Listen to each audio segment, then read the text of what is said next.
আসসালামু আলাইকুম। Parvin fashion and blog চ্যানেলে আপনাদেরকে আরও একবার স্বাগত জানাই। যে যেখান থেকে ভিডিওটি দেখছেন আশা করি আল্লাহর রহমতে ভালো আছেন। আলহামদুলিল্লাহ আমরা অনেক ভালো আছি আপনাদের দোয়ায়। আজকের ভিডিওটি কিন্তু একদম সকাল থেকে শুরু করেছি। সকাল থেকে একদম বিকেল পর্যন্ত আছে। কি করেছি সব কিছু দেখতে পারবেন। তো আমি কিন্তু এমনি পিঠা খুব একটা বানাই না, মানে পিঠা বানাতে পারি না। তো আজকে হচ্ছে এক জায়গায় যাব, তো কোথায় যাব সেটা পরে দেখতে পারবেন। তো মাংসর পিঠা বানাবো, যে ব্রয়লারের যে সারি মাংস আছে ওই মাংস দিয়ে হচ্ছে সিংড়ার মতো করে একটা পিঠা বানাবো। তো ভিডিওটি দেখতে থাকুন, আশা করি ভালো লাগবে। তো এমনিতে ব্লগ ভিডিওতে কিন্তু আমার হচ্ছে ভিউজ আসে না, তো ভাবছিলাম দিব না ভিডিওটি। তারপরে ভাবলাম যে কষ্ট করে শ্যুট করেছি, তো কেন ডিলিট করব। তো ভিডিওটি দিয়ে দেখি। তো এই যে চালের গুঁড়াগুলো কিন্তু আমার করা হয়ে গিয়েছে, তো মিক্সার জারে করেছি। তো চালটা খুব সুন্দর করে ভিজেছিল, তো তাই খুব তাড়াতাড়ি হয়ে গিয়েছে। তো এবার আমি রান্নাটা করে নেব, যেহেতু পিঠা বানাবো, তারপর আরও অন্যান্য কাজ আছে, তাই রান্নার কাজটা আগে সেরে ফেলবো। তো হচ্ছে মাংস রান্না করা আছে আমাদের জন্য। তো আব্বা হচ্ছে মাংস খাবে না, তাই ওনার জন্য হচ্ছে যে কলা দিয়ে মাছ রান্না করছি। তো এই কলাটা কিন্তু আমাদের হচ্ছে বাড়ির গাছের, খুব সুস্বাদু এই কলাগুলো। তো মলা মাছ দিয়ে রান্না করছি। তো আব্বার যেহেতু সুগার আছে, তো ওনাকে টাইম মতো খেতে দিতে হয়, তাই আগে রান্নাটা করে নিলাম। তো এদিকে ভাত হয়ে গিয়েছে, তো তরকারিটাও হয়ে গেল, তো ডাল আছে আরও সঙ্গে। তো এদিকে হচ্ছে আমি বিরিয়ানির চালটা ভিজিয়ে রাখবো। তো ভিজিয়ে রাখার পর বিরিয়ানি বানালে তো খুব সুন্দর হয়, নরম তুলতুলে হয়। তো এখানে 3 কাপ চাল নিয়েছি আমি, মোটামুটি আধা কেজির একটু বেশি হবে। তো এটুকু চাল নিয়েছি।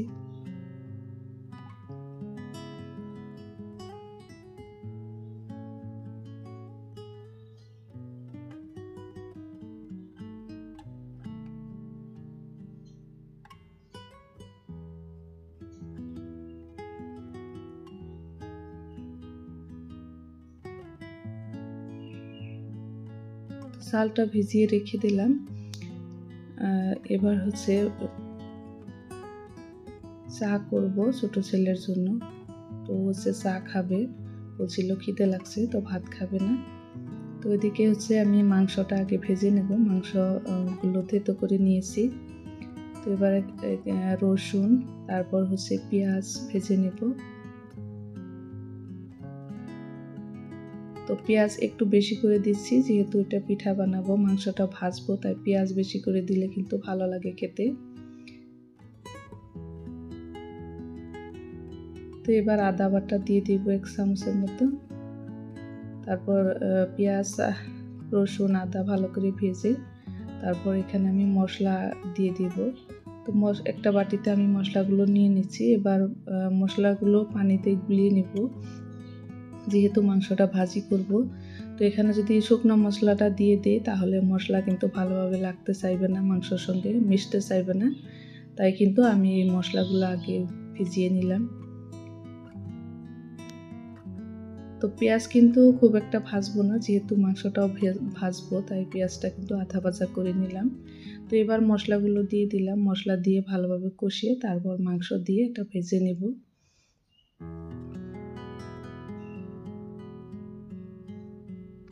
তো এই মাংসর পিঠাটা কিন্তু অনেক সুস্বাদু হয় খেতে। তো আমরা সবাই হচ্ছে পছন্দ করি, আমার মা কিন্তু অনেক বানিয়ে খাওয়ায়। তো এবার পিঠার জন্য কাইটা করে নেব। তো কড়াইতে আমি পানি দিয়ে দিচ্ছি, তারপর হচ্ছে হলুদ, লবণ আর 1 চামচ সয়াবিন তেল দিয়ে দিচ্ছি।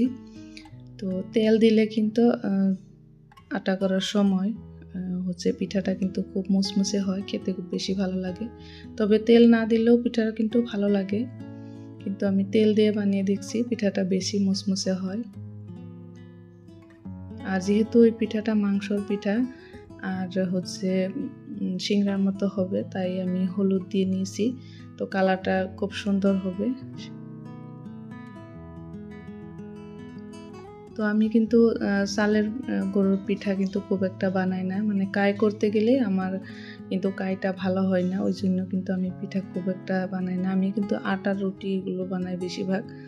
তো এই পিঠাটা যেহেতু চালের আটা দিয়ে করলে বেশি ভালো হয় খেতে।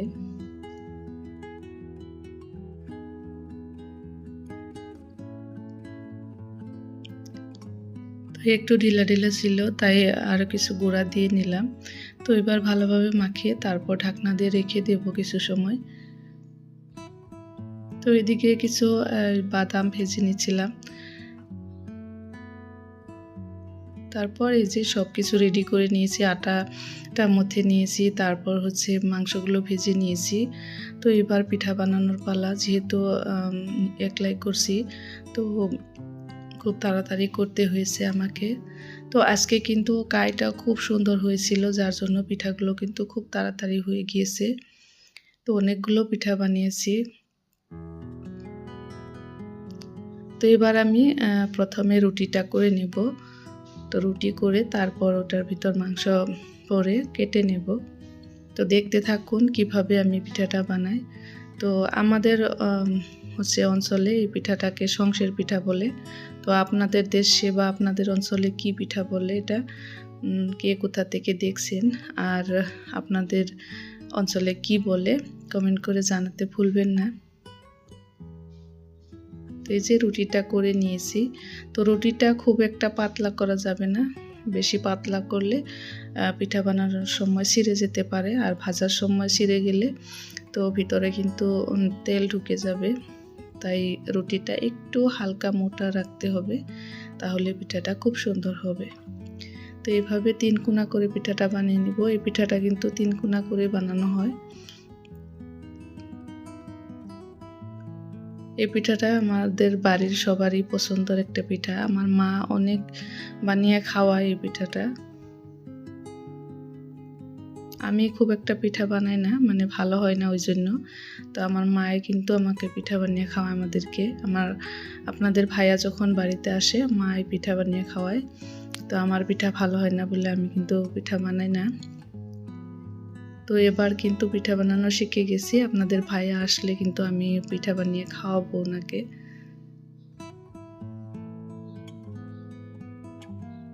আসলে চেষ্টা করলে সবই পারা যায়। আসলে কিছু মানে জিনিস দেখে যদি আপনি ভয় করেন, তাহলে কিন্তু সেটা ভুল হওয়ার সম্ভাবনাটাই বেশি থাকে। সাহস করে করতে হয়, সাহস করে করলে দেখা যায় আস্তে আস্তে হয়ে যায়। তো আমারও এরকমই হয়েছে। আজকে ভাবছি যে যেভাবেই হোক বানাবো পিঠা। তো এত ভালো হবে পিঠা আমি কিন্তু আগে ভাবিনি। পিঠা বানানোর পর দেখি না খুব সুন্দর হয়েছে। তো খুব ভালো লাগছে নিজেকে, এইভাবে পিঠা বানালাম তাই।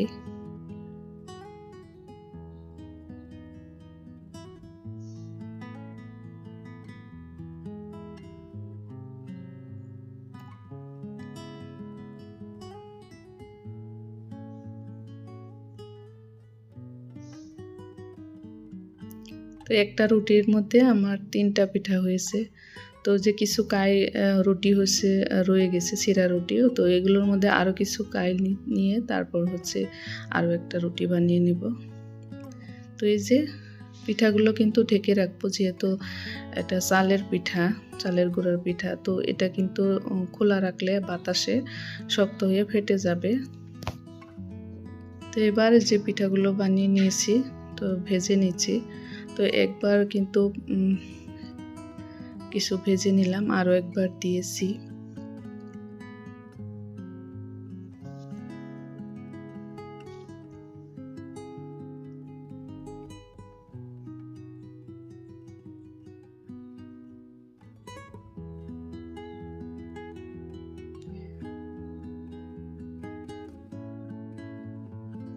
তো এই যে পিঠাগুলো ভাজা হয়ে গেছে, এবার নামিয়ে নেব। নানির মতন নানির পিঠার মতন না নানির মতন?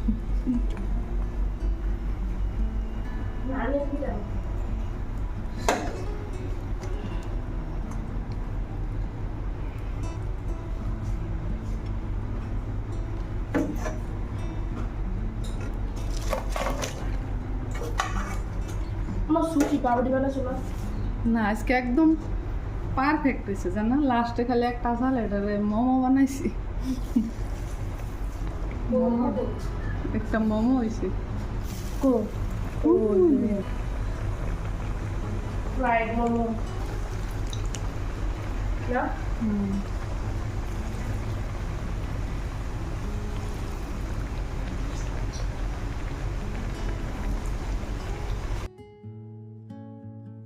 ছেলে পিঠা খাচ্ছিল আর বলছিল তার নানির পিঠার মতো হয়েছে আজকে তো খুব ভালো হয়েছে খাচ্ছিল আর প্রশংসা করছিল তো এদিকে পিঠাগুলো ভাজা হয়ে গেছে ওই যে কিতাব দেখতে পাচ্ছেন অনেকগুলো তো এই কিতাবগুলো হচ্ছে এক জায়গায় নিয়ে যেতে হবে আমাকে তো আমরা রওনা দিয়েছি তো আমি যাব হচ্ছে আমার বড় ছেলেকে দেখতে তো ওকে তো হোস্টেলে দিয়েছি তো ওকে দেখতে যাব ওর কিছু কিতাব অর্ডার করা হয়েছিল ওগুলো এসেছে তো ওগুলো দিয়ে আসবো আর দেখে আসবো তো আমি আর আব্বা হচ্ছে যাচ্ছি আমরা দুইজনেই যাব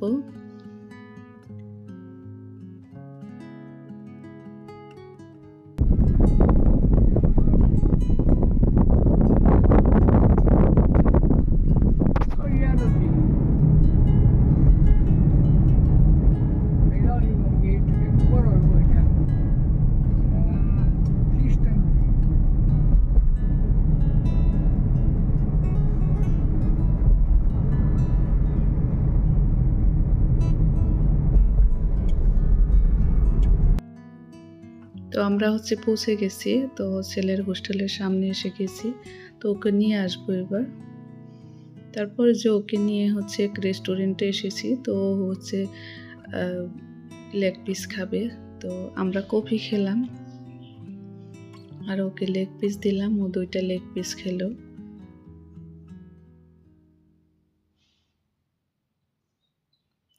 তারপর হচ্ছে ওখান থেকে আমরা এসেছি আমাদের হচ্ছে ননদের বাড়ি এটা হচ্ছে আমার বড় ননদের বাড়ি তো আমার 2জন ননদ আছে তো ননদের বাড়ি হচ্ছে কাছেই আমার ছেলেকে যেখানে দিয়েছি তো ওখানে তো এই যে গাছে সুন্দর পেয়ারা ধরে আছে তো ওনাদের বাড়িটা হচ্ছে কমপ্লিট হয় না এখনো তো বাড়িটা একটা ছাদ ঢেলেছে আর 3টা হচ্ছে রুম বানিয়েছে তো ছেলে মেয়েদেরকে হচ্ছে পড়াচ্ছে তো অনেক খরচপাতি তো ঘরের কাম কিন্তু কমপ্লিট হয় না এভাবে রেখে দিয়েছে তো আমার ননদ হচ্ছে অঙ্গনবাড়ির চাকরি করে আর ওনার হাজবেন্ড হচ্ছে কোম্পানিতে চাকরি করে